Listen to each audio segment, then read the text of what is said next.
Hello again, Rubber Band here, and this evening I'm just going to be showing you some of the processes that I have for my lock shop.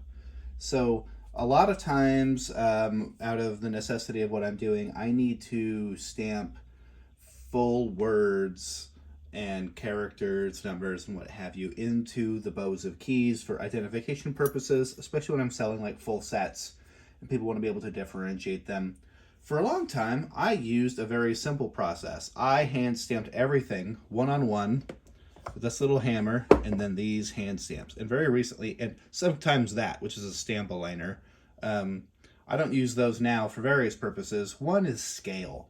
So I just started having to stamp too many, and that was kind of becoming a burden. When I have to cut 40 or so of a key to keep stock for sales, I needed something to improve that process. So what I had is I've always looked at getting a steel type holder, and I finally found one for a decent deal. These things are sweet. So I'm just going to show you. I'm going to show you it in action. So it's comes in this nice set. So this thing here holds characters. Right now it has multi because I'm about to stamp the multiple colored part of my construction core set. So I'm going to be stamping these soon. So multi, you just loosen the grub screw here and you're able to put in, these are spacers or just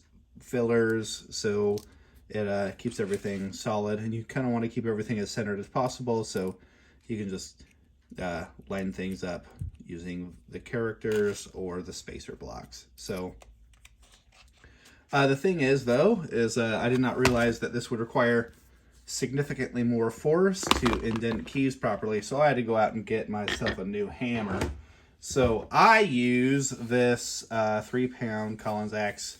I'm probably going to get something that doesn't have this facing. I kind of like glancing hammers, stuff that doesn't have this, so I kind of ground one off, but I'm going to probably change that soon. So without further ado, let's show you this in action. So just lay my 6 keys out here.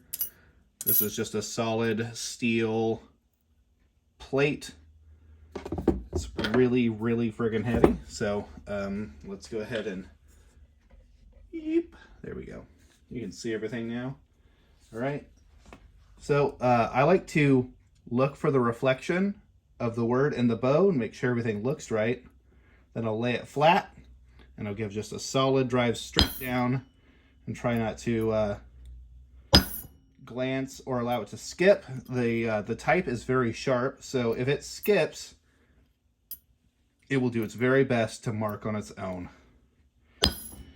I haven't used this one too much, so I'm still learning. You get to learn with me. That's the whole fun of these videos. So as you can see, this is a great boon for expediency. So I just did 6 keys very quickly, and all I had to do was just put the word in here. So yeah, so there's that part. So these are all ready. Some of them are going to be control keys, so I'll just take my little C and drop it right in there, right below the word. And now people know what their control key is when I do the set. So that's one part of the process. So anyway, thanks for watching. I've been Rubber Band.